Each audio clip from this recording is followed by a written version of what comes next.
All right. So what I want you to know is I sent an email to my rep saying, can I please get a PDF so I don't have to run through this anymore. All right.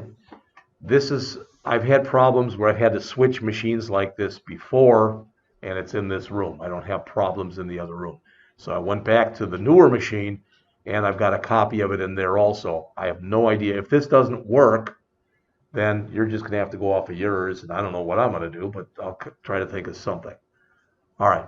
So they explain here what set timeout is and what clear timeout is, but it's pretty much what I've already told you. All right.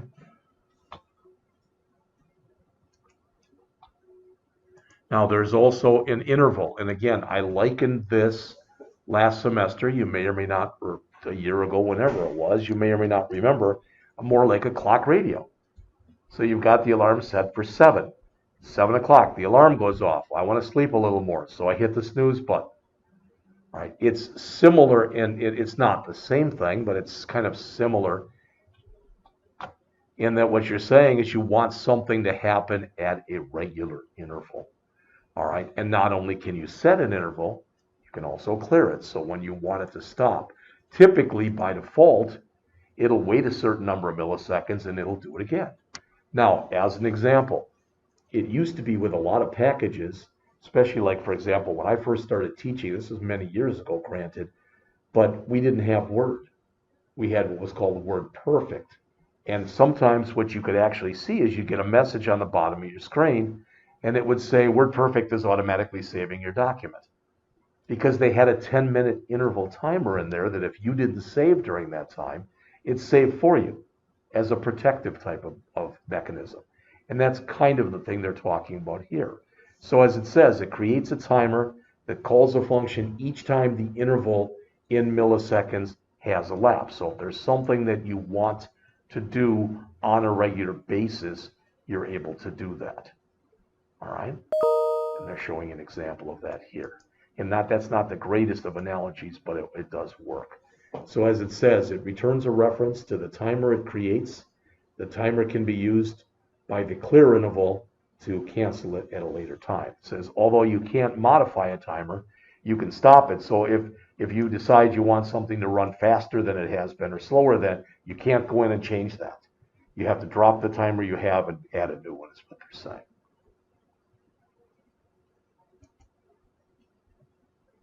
All right, then they do this slideshow. That's no biggie.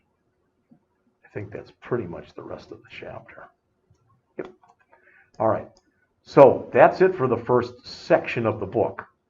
All right, section 1, JavaScript Essentials. Again, I've mentioned this to you before. I'm just saying it again quickly. If you're not aware, if you remember a year ago, we did some Bootstrap. All right, and now Bootstrap 5 is actually out into production.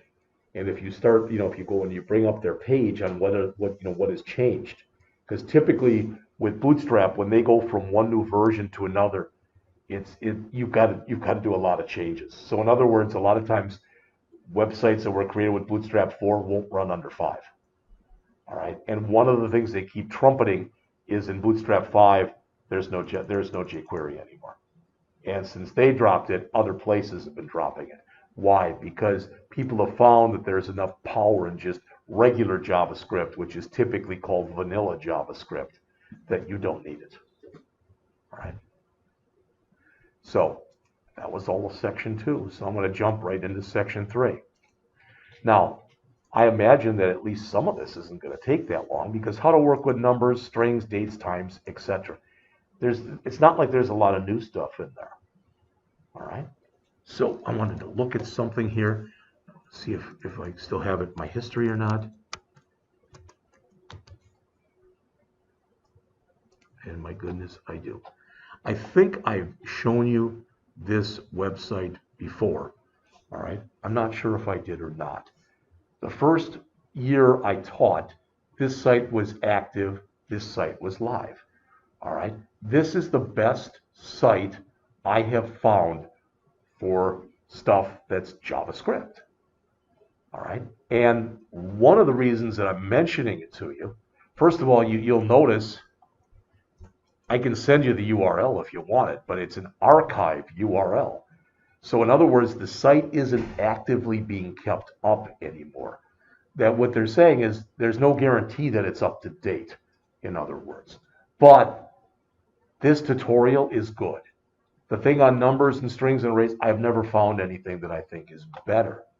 Functions, well, what we care about for this class, I don't know how that moved like that, but it did. So what we care about more for this class are the things that are over here. JavaScript functions, JSON, and AJAX. All right. So I'm not saying that it's the only place to go, etc. And what I'll do right now is I'm just going to grab this.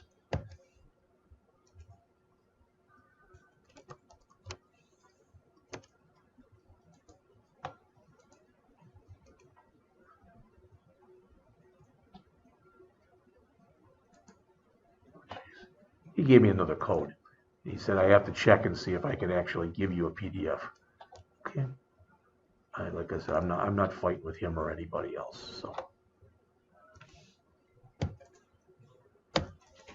don't even know if I have a group set up for you guys, so I'll just do it from right here. Yeah, because what the whole reason they changed from PDF was because people were stealing it yes, on their website. yes. Yeah. Well, that's what I've heard. I mean, they don't want to come out and say that, but there were all sorts of. I was getting emails for quite a while where people were saying stuff like, "Hey, please don't share this with other people because it's causing the price of these books to go up," that kind of thing.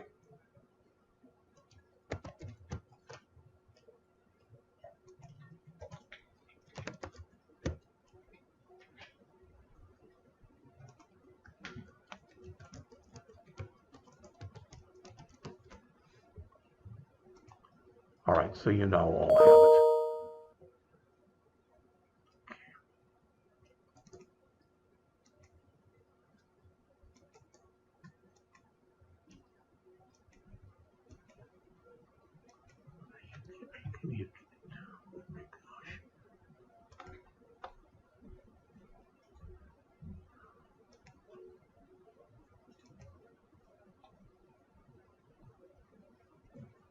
It's already starting to do that bubbly thing. So in other words, I don't think we have to talk about numbers. All right. Notice that there is a number object. What you can do with a number object is you can turn a string into a number when it makes sense. So if I created a string that had, for example, in it 54, I could turn that into the number 54. Does that make sense? I can't take hello and turn that into a number because it doesn't make any sense. All right. Generating a random number, that's probably not going to be a real big thing in here. They do have a thing in here that talks about the methods of the math object, and you can see those in there, all right, if you're interested. Now, you may or may not remember this, but one of the things that I think we did as a class, and I think I did it for both your classes, but I could be wrong, is we ran a simple program where we generated an array of like 25 numbers and then allowed you to pick the largest and the smallest and a bunch of other stuff. I know we did it in C#. I think we did it in JavaScript too. And in JavaScript, what's cool about that is literally you can, if you know what you're doing a little bit, you can pass an array into this, into math.min and math.max to find the biggest or smallest. Even if you've got 1,000 numbers, it'll find the biggest one or the smallest one for you. And it's a lot less code than having to write. I mean, what I wrote to do that wasn't a lot. Maybe it was 10 lines, but you could replace 10 lines with 1 line of code. All right.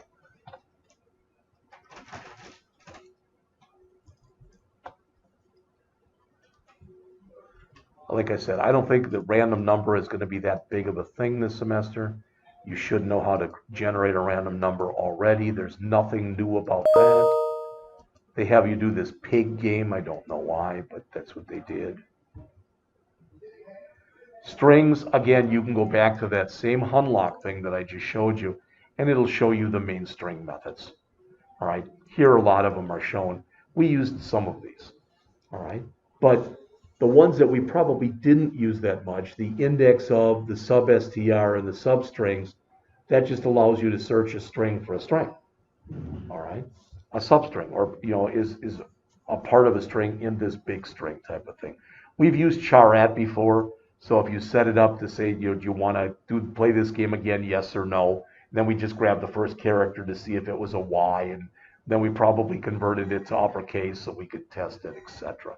So there's really nothing new in there. If this does stop, he's already given me a new code, so I'm going to have to try to put that new code in. All right, here's some more things with trim. Okay. Now, you may or may not have heard of this, but they talk in here about split. All right. It's funny, different languages have different names for this. All right. This is called split. So if I've got an array, let's just say that I literally put each one of your names in here. All right. So I put in Angie, and then I put in a comma, and then I put in Christopher, comma, Aaron, comma, Gabriel, comma, etc. like that. If I run split on it and I say to split it at the commas, what it does is it takes that string, if it's a string, and it turns it into an array. So the first, Angie would be the first or the 0th element in the array. Christopher would be the second, etc. Now, in other languages, they don't call it split. They call it explode because you're exploding it. On the other hand, in Java, when you want to bring something together, so if I wanted to take if I had that in an array and I wanted to turn it into a string, it's join. All right. And in other languages, it's called implode, which is the opposite of explode. All right. And they show an example here. You can take a look at it, but it's pretty much what I just showed you, told you. Dates and times, I don't think are going to be that big of a thing for us. I could be wrong, but I don't think I am. You can do a lot with dates and times in JavaScript. If you create a new date object, all right, so if you create a new date object like this, let's say we did this line right here. So your birthday was today. If all I put in there is const birthday equal new date, and I just put that in, it returns the current date and the current time. Okay, and you can pull off using get methods any one of those things that are in there. You can set virtually anything that's in there. And notice it's good up till the millisecond rather.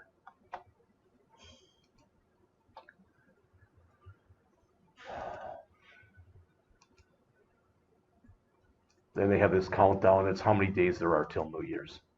You can put any holiday in there you want.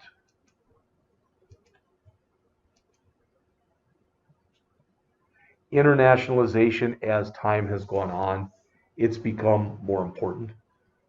So in other words, different countries represent dates and dollar figures, etc., using different kinds of symbols and different terminology. So that's what they're talking about in here. I don't think that's going to matter much for us, other than if we go out to an API, an application program interface, we may have to let the API know, depending on the API, what our language is. All right, the fact that we're using English. Okay. Then let's jump into the next chapter here, which is on how to work with control structures, exceptions, and regular expressions. Again, I'm not going to talk about any of these control structures. We've talked a little bit about equality versus that identity operator, so if you wanted, you could look at that. But you know what break and continue are, switch, etc. I think you know all these. So I'm going to jump right down to exceptions. And there's different ways that you can handle exceptions, right? Fortunately or unfortunately. For instance, yesterday I talked a little bit about, we got into talking a little bit about callbacks, then we went into promises, then we went into async await.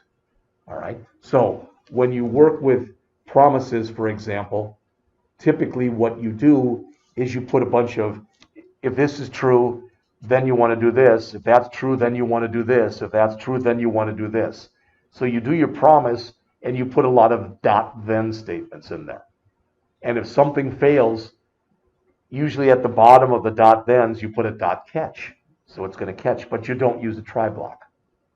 Yet when you use async await, you don't do it like that. You typically put it in a try block where you use a catch. And you're gonna see this as we get going in here, okay? But again, we talked a little bit about this last semester.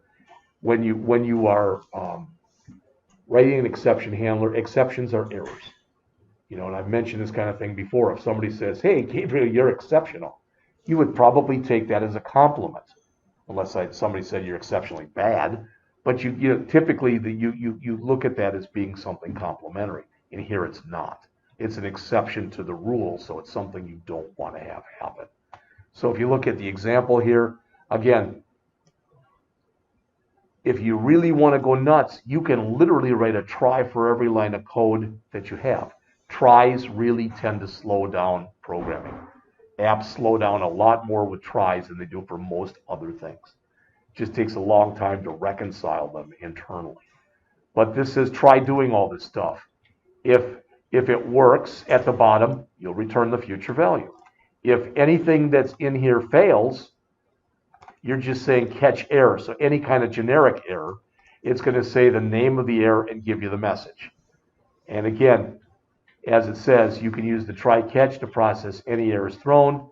Just like other languages, JavaScript allows you to go and search for certain types of errors. Not only that, you can throw your own error. And you look at that and you go, why would I ever want to do that? Well, I can do a catch error here, but let's say I'm writing that program, that miles per gallon program, and the maximum miles you can input are 1,000. And you put in 1,001. The computer has no way of knowing that's an error. We can check it with an if statement, but if we're doing it with try catch, what we can do is in that if, we can put an if that says if miles, driven is less than 0 or miles driven is greater than 1,000, you can throw your own error. The reason you might want to throw your own error is you can write your own exception for your own error. So you can give the user a lot of information as far as what was wrong. Now, some of the error types that Java allows are shown here. Most of them probably make sense. All right, but there's other ones. For instance, if you try to, if you've got an array that goes from 1 to 10 and you try to reference something, a negative number on that array or something. All right. Regular expressions. Again, I don't remember how much of this anymore we even talked about. I know that I've shown you this site before. What is it? Is it regular expression.info? And I said it's one of the uglier sites you'll ever see, but you'll notice that if I go to tools and languages and I go down to JavaScript, this is going to have most everything in here that you're going to need, all right, to understand how to work with regular expressions. And all regular expressions is there a pattern matching tool? All right.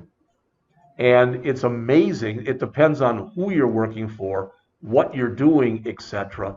But it at least can be amazing the amount of work that you typically have to do with regular expressions. I mean, they're used a lot. And they're used a lot in validation. All right. And, form validation. So again, there'll probably be an example of that in here. Here are some of the, that's matching special characters. Here's some of the ones that you're going to use. All right, so for instance, this would allow you to check for any lowercase character from A to Z. If either before that or after that, in the same set of brackets, I put a capital A dash capital Z, that would say it has to be alphabetic, because it would check both uppercase and lowercase. This says it must be a digit. This says it must not be a digit. This says it can be anything alphanumeric. So a letter, a number, or an underscore. This says it can't be alphanumeric. All right, as an example. All right.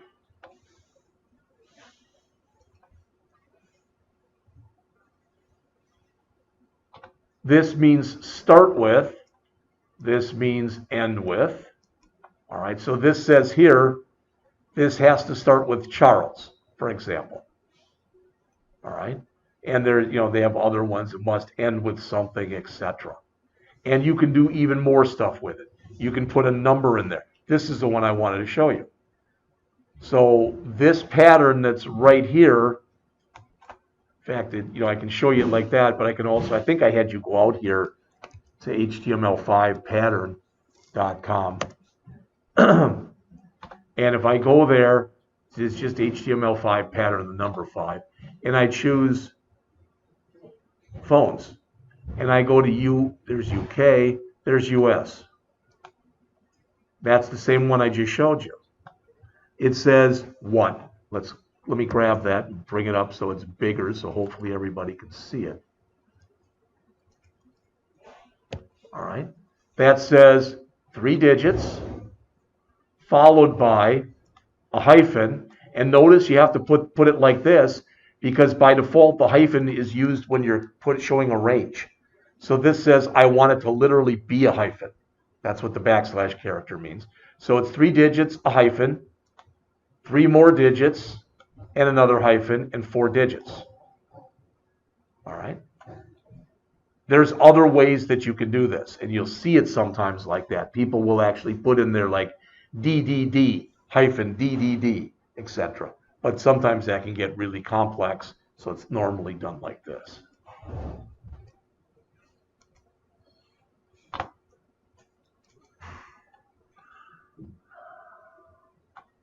So here they're showing some for validation. The hardest one, you may or may not be able to figure that out, but the hardest one to do is for email. All right. At the time when you only had a few things like a .com and a .gov, it wasn't that hard. And now it used to always be that at the end you had to have 3 letters. Now there's .tv, .uk, etc. So it's a little bit more difficult. So if you look in here at what I just showed you, if I come back in here and I put in emails, some of these patterns that they show are pretty big. So in here they say there's not a great one that you can use. All right, they kind of copped out or whatever you want to call it. But if I come in here, regular expression handler email, just put that in like that. Regular, okay, expression handler email. So I just grabbed the first one that's here. This one might be good, it might not be. I don't know. But some of these things, let's see if they show one. I don't even know if they're, I guess they don't show one in there.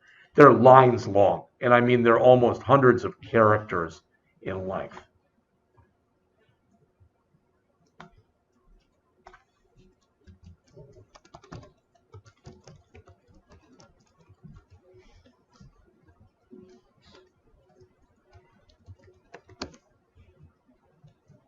So there's one. That one's not bad. All right. And you'd have to parse it out, all right, for everything that's in there. But basically it's saying starts with, ends with. It's allowing you basically to have anything in here, letters, numbers, special characters. You need an @ sign followed by, this one or more times, etc. All right.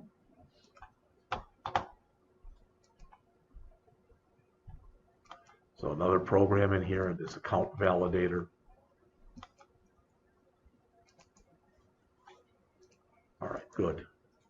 We should have time to just about get through chapter 14, and that's where I wanted to stop anyway. Get as much done between now and a little after 2 as possible.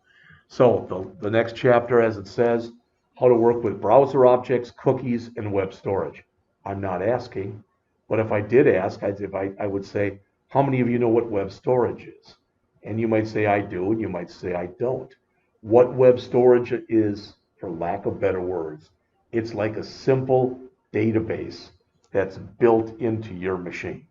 In other words, what we'll do next week is we'll create, using client-side JavaScript, a simple to-do list. But we want to make sure that if we get out, we get back in again, we want to make sure that to-do list is still there. All right, that we didn't lose the stuff that was in there. All right. And there's different ways we could do it. Eventually, we'll do something like that with a database, a regular database. We'll do it in MySQL and/or we'll do it in MongoDB. All right. But if you want something down and dirty, something real simplistic that you wouldn't use for production databases, why? Because it's on your machine only. All right. What we'll eventually do is we'll build a database and we will push it out to the web and other people will actually be able to look at it and use it. It's not that difficult of a thing to do. But if you want to be able to do some work on your own machine, web storage can work really nice for this. Now, the other thing is the examples that are in here, they call it a task list, but it is a to-do list. So they actually do a to-do list in here, and they do a to-do list using web storage. All right. When you do that, you've all seen this before. So if I come out here and I right mouse click and I go to inspect, you should let me do that from here, shouldn't you? Okay. And you've seen all this kind of stuff before, but one tab we've never talked about in here is this tab. That's the network tab. And that'll become more important, when we get a little further on in the class. But the idea is if you send a request, you can actually see the request that was sent, and you can see the status that came back. You'll notice these are coming back with 200. That just means success. Anything in the 200s means success. Anything in the 400s means error. Anything in the 500s means typically it's either a redirect or it's a server error. It's something you can't control. But if I were to search for a file in here right now and the file didn't exist or I gave it a wrong name, you've all seen the 404 errors. All right. And that's the kind of thing you can simulate that in here, or you can verify in here that it's working correctly.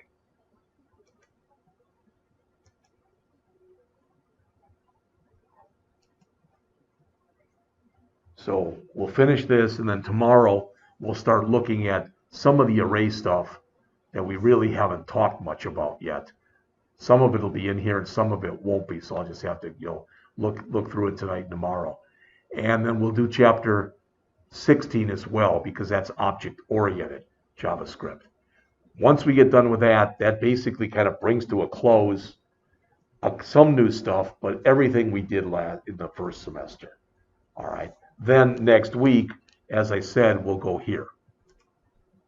And we'll talk about functions, closures rather, and modules, and then working with Ajax. And we'll actually do some apps with this stuff, and then we'll get into the node stuff.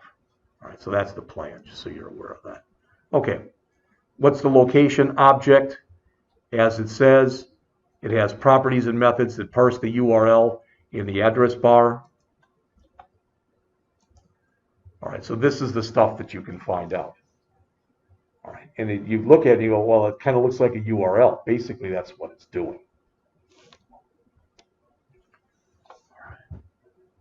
Reload and replace can be, notice the replace loads a new page in the browser rather than replaces the current page. Well, sometimes you can do some work like that with a redirect. All right, it's not the way I do it, but all right. The history object, which allows you to go forwards and backwards, so you can kind of take a look at what you've been working with. One of the things we're going to start doing, again, by the end of the semester, if not before that, is we're going to be creating spas. If you've never heard of a spa before, and I don't mean like where you go to relax, spa is a single page application. And really, it is a single page application to you and me that we build it, but to the end user, everything it's like what we've done in the past, that everything basically, oh, you're going to a new page. You're really not. So who cares? The reason I'm telling you that now is since technically with a spa, you only have one page, it's real hard to have a back button doesn't work because there's no back to go to. All right, so you're going to see that as we get going.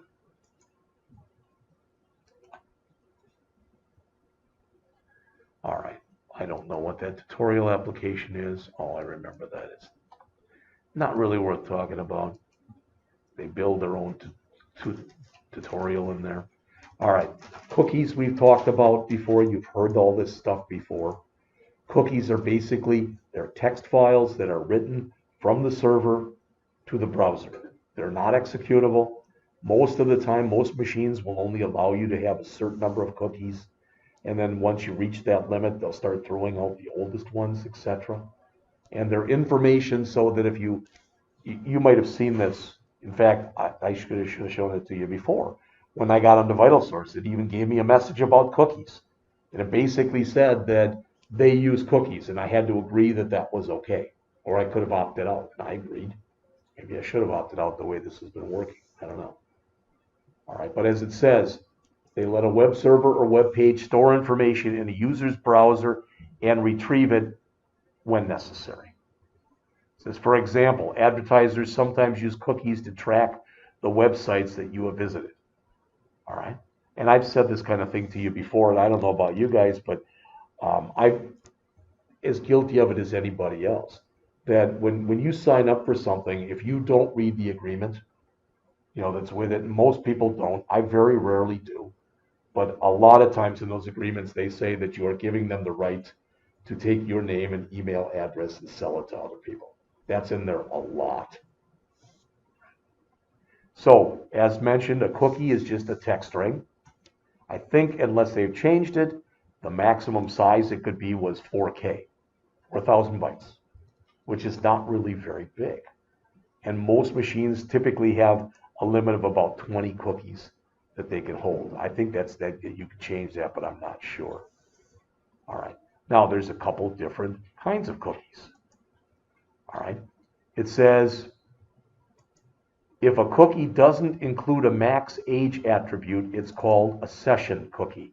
The browser deletes this type of cookie when your browser closes or when you close the tab. Sometimes it keeps it open for up to 20 minutes. All right, and then it closes it just in case you're going to come back. But it's that session. It's just while you're logged in. It says, however, if a cookie includes a max age attribute, it's called a persistent cookie, so it'll last forever. You literally, if you wanted to, I don't know why you would, but you could create a cookie and you could set the expiry date on it for August 26, 2021. And technically that's when it would expire. In other words, it'd be around long enough that we'd all be gone.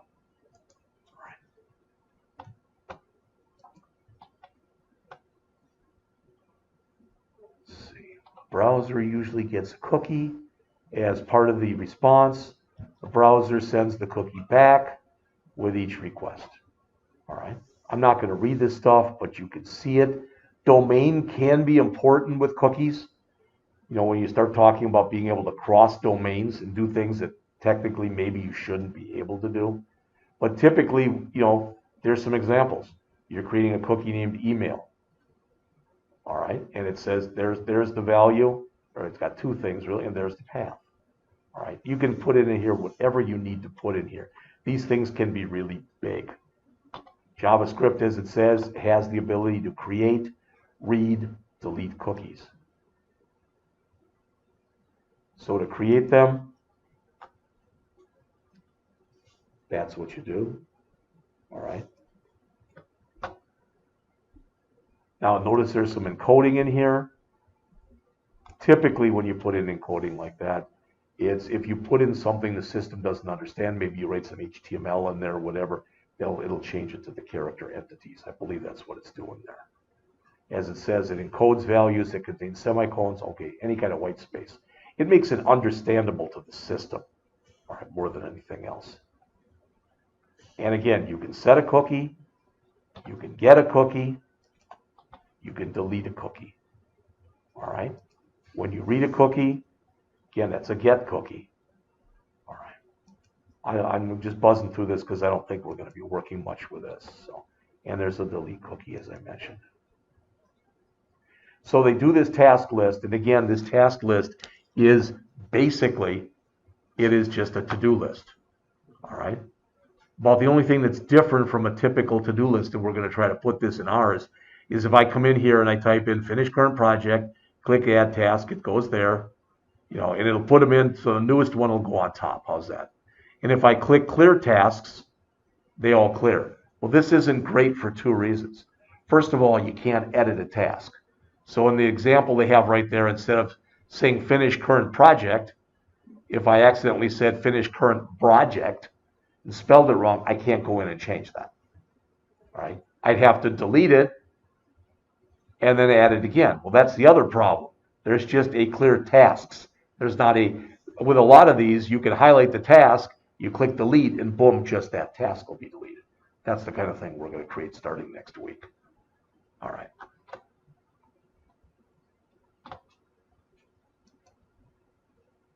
So they show you the JavaScript for it, and they're using cookies. I think they redo this at the end here. We're almost to the end. And they redo it using web storage. All right.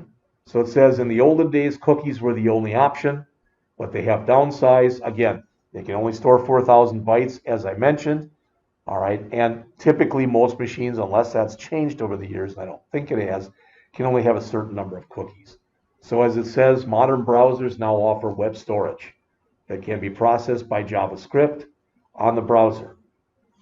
Then they give you some advantages. First, the data isn't passed to the server with every HTTP request. Second, it can store more data. Now it's funny, here it says approximately 5 meg.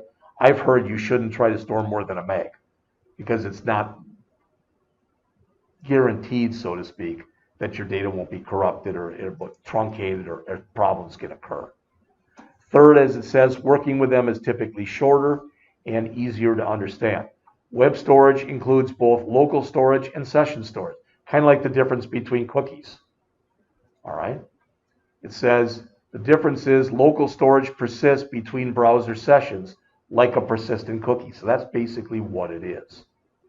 All right. But items in there can be removed.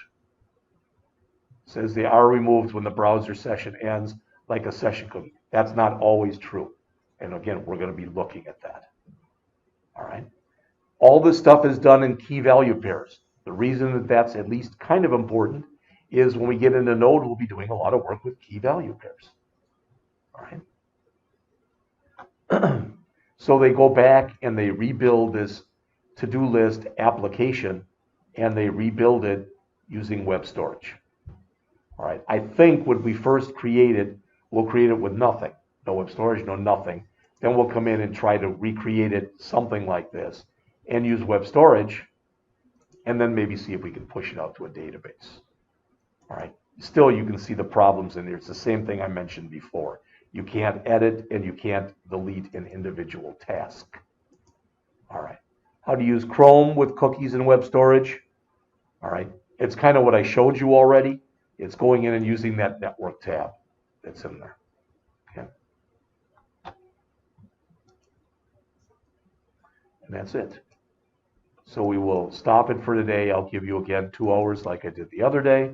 I don't know how long this will take tomorrow. It's only 2 chapters. All right.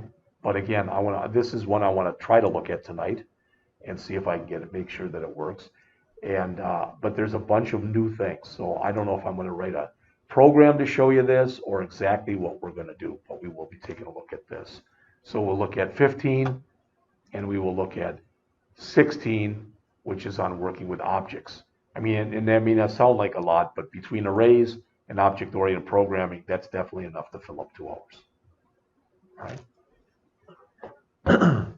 And I have no idea if I got any sound on this at all. So.